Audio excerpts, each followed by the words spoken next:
वक्फ board. साथियों, इस शब्द को आपने कई बार सुना होगा। आखिर क्या होता है ये वक्फ बोर्ड, आइए जानते हैं। बता दें, वक्फ बोर्ड शब्द अरबी भाषा से लिया गया है, जिसका मतलब है बंदी या निषेध। सरल शब्दों में कहें तो इसका मतलब है कि भगवान के नाम पर संपत्ति को धार्मिक या धर्मार्थ उद्देश्यों के लिए समर्पित करना। वक्फ बोर्ड से जुड़ी कुछ खास बातें देखें तो वक्फ बोर्ड की स्थापना वक्फ अधिनियम 1995 के तहत हुई थी। हर राज्य में अपना वक्फ बोर्ड होता है। वक्फ बोर्ड के सदस्यों में अध्यक्ष, मुस्लिम विधायक, मुस्लिम MP, मुस्लिम वकील, Muslim IAS, Islamic scholar, town planner शामिल होते हैं। वक्फ बोर्ड के पास संपत्तियों का पंजीकरण करने, उनका प्रबंधन करने और उनका संरक्षण करने का अधिकार होता है। वक्फ बोर्ड की संपत्तियों में चल और अचल दोनों तरह की संपत्तियां शामिल होती हैं।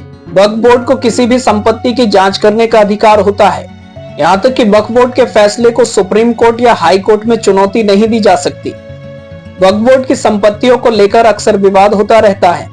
हाल ही में मद्रास उच्च न्यायालय ने ईसाई संस्थाओं और संपत्तियों के प्रबंधन के लिए वैधानिक बोर्ड के गठन का प्रस्ताव रखा है, जिसमें मद्रास हाई कोर्ट ने ईसाई संस्थाओं की संपत्तियों, उनके फंड्स और अस्पतालों और स्कूलों, कॉलेजों जैसी संस्थाओं को वक्फ बोर्ड की ही तर्ज पर एक लीगल बोर्ड बनाकर उनके अंतर्गत लाकर उन्हें जवाबदेह बनाने के लिए केंद्र और तमिलनाडु सरकार से ओपिनियन मांगा है।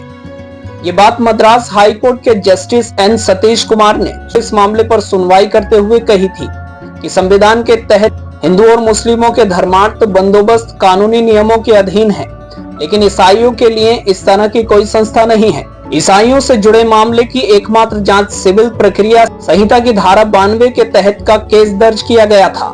उल्लेखनीय है कि CPC की धारा 92 में उन मुकदमों से संबंधित है जिनमें अदालतों से प्रशासकों की नियुक्ति का अनुरोध किया जाता है। आखिर क्या है पूरा मामला?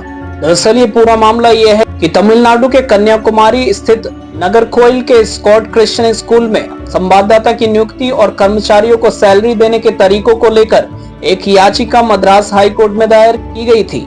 इस सामूहिक याचिका पर सुनवाई करते हुए जस्टिस सतीश कुमार ने टिप्पणी की कि चर्चों के पास न केवल विशाल संपत्तियां हैं, बल्कि कई शिक्षण संस्थान भी ईसाइयों के अंतर्गत हैं।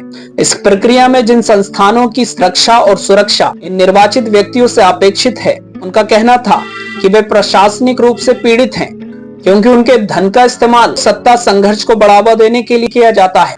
हाईकोर्ट ने चर्च प्रशासन को और अधिक जवाबदेह बनाने की आवश्यकता पर बल देते हुए कहा कि अब ये वक्त आ गया है कि चर्चों के लिए भी एक स्थायी समाधान खोजा जाए। जस्टिस सतीश कुमार कहते हैं कि चूंकि इस क्षेत्र में कोई केंद्रीय कानून नहीं है, इसलिए इस संबंध में मौजूदा परिस्थितियों के मद्देनजर केंद्रीय राज्य सरकारों को कानून बनाने से कोई रोक नहीं हो सकती। दोस्तों, इस वीडियो पर आपकी क्या राय है, कमेंट में जरूर बताएं।